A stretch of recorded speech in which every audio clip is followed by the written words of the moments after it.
everyone. Thanks for joining us today. We're going to be talking about risk. So when we have a potential client coming on board, you and I use a questionnaire. We do. And in that questionnaire, we have like 4 different questions to give us an idea of what kind of risk tolerance they have.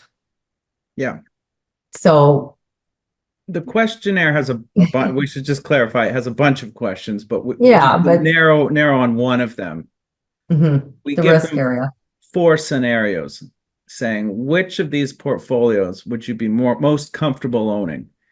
And the first option is a portfolio that goes up 5% if the market's good, but could fall down 5% in a bad market. And the other 3 options are plus or same answer, but plus or minus 10%, plus or minus 20%, and then lastly, plus or minus 30%. Well, we don't have a client that's comfortable with the 30%, not yet. Yeah, but I think if we didn't say or negative 30% a down market, you might get a bunch of people saying, yeah, I want to be up 30% a year, because who wouldn't?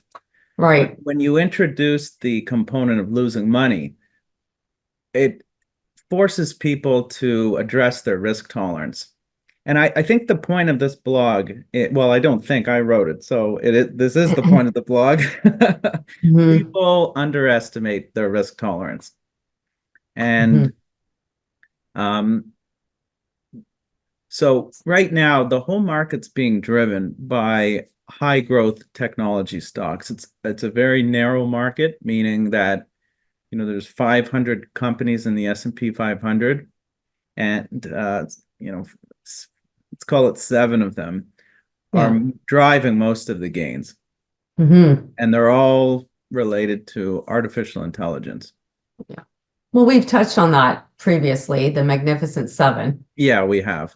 Yeah. We wanted to say, okay, everything's fine now, but what would is it possible that something could go wrong? And what could it look like? So we wanted to draw a historical comparison.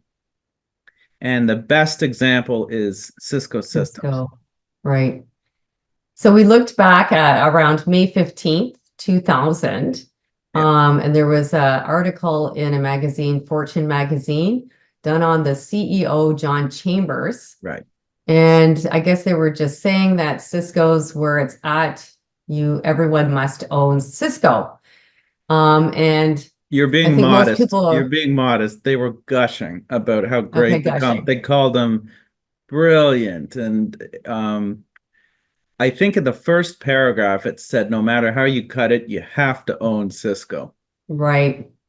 And now the company itself, everybody is probably familiar with, was involved with the routers and networking connections infrastructure at the time. Yeah. So it was the company for that. Yeah. So it's done extremely well. Without their infrastructure, you don't have connectivity, the internet, or anything like that. So it was the poster child of the .com hype at the turn at the millennium. And when the Fortune magazine cover came out, Cisco, about 6 weeks earlier, had become the most valuable company in the world. Its market cap had hit $500 million, which in today's money is about $1 trillion. And everything looked like it was going well. The analysts were very bullish on Cisco's future prospects. In year 2000, they were estimating how much profit will Cisco earn next year. And the analyst community had a range. On the low end, 61 cents a share in earnings. At the high end, at the low end, 71 cents a share in earnings. At the high end, 81 cents in earnings. Near the end of the year, even the CFO of Cisco came out and said, we'll do even better than that. Right. And so then what happened was the .com bubble burst, and Cisco fell with the entire market. They didn't come anywhere close to 71 to 81 cents. They ended up coming in at 41 cents, so about half. They still grew Hmm. their revenues by 18% in 2001, but it was nothing like the 50% that the analysts thought they would earn. Projected. Yeah. So the stock absolutely tanked. The stock Hmm. went up. Anyone who invested in it let's use the Fortune magazine cover as the benchmark. On the day that article was published, if you own the stock that day, you had quadrupled your money over the last 2 years, and you had doubled it over the last 1 year. Hmm. From the day that magazine came out in May of 2000 until sometime in 2002, stock had dropped 86%. Yeah. And I wanted to talk about this because a lot of people are writing articles and saying that this time is different. Those are very dangerous words when people say that, but this time is different. And maybe it is, but the comparisons to the valuations in the dot-com bubble relative to today is worth mentioning because Hmm. when people look at Cisco, they use it as an example to say this company was trading at 200 times earnings. What were people thinking? But they're using that 41 cent number in earnings after the dot-com crash. But you got to remember, before when this Fortune magazine article was written, everyone thought earnings would be double that. So you could justify the evaluation. It's interesting, right? Like the investor psychology of that, because it had done so well for a couple years Yeah. that everyone kind of wants to invest into it. So it's a high risk, and Well, they're projecting the next couple of years out to do very well. And then all of a sudden the bubble bursts yeah. and it's cut in half. So it's Yeah. high risk, maybe high reward. Right. If everything goes well, it's high reward, but it's these black swan events that no one expects. So people Hmm. are thinking the internet is taking over, and it did. It did take over, but there was a bubble in between now and then. So when people were looking forward, they were saying, okay, Cisco's going to earn 71, 81 cents a share. Uh, and the stock price, let's call it 70 times earnings, which is very expensive, but they'll say it was growing so fast that you can justify that multiple. And Hmm.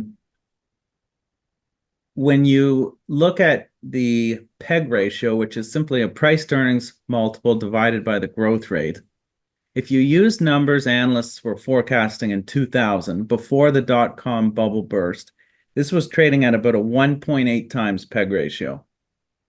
Apple and Microsoft today are trading at 2.7 times Right. PEG ratio. So that is more expensive than Cisco when everybody was expecting it to go well. So when you see articles of people saying this is nothing like the dot-com bubble, they're using the actual earnings that they produced after the bubble burst. They're not using the Hmm. forecasts before there were problems. So, but I want to be clear, I'm not saying that we're going to see an 86% drop in the names on the top of the S&P 500. I'm saying that something can go wrong anytime it's a crowded trade. And right now, Right. AI is a crowded trade. Hmm. We talked just a few weeks ago about the demands on the grid.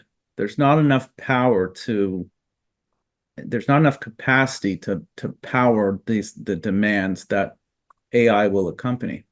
Right. And we gave examples south of the border where well Yeah. Yeah, that's a that's different right. webcast. Increasing data centers and everything else, Yeah. all kinds of things. Could be legislation.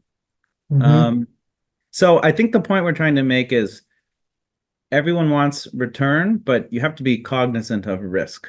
And anytime a stock has a high valuation multiple and it's being priced on future earnings, if something goes wrong, you have to be prepared for that kind of downside. Right. And um, so on that happy note, I guess why don't we conclude there? Okay. All Thanks, right. Jeff.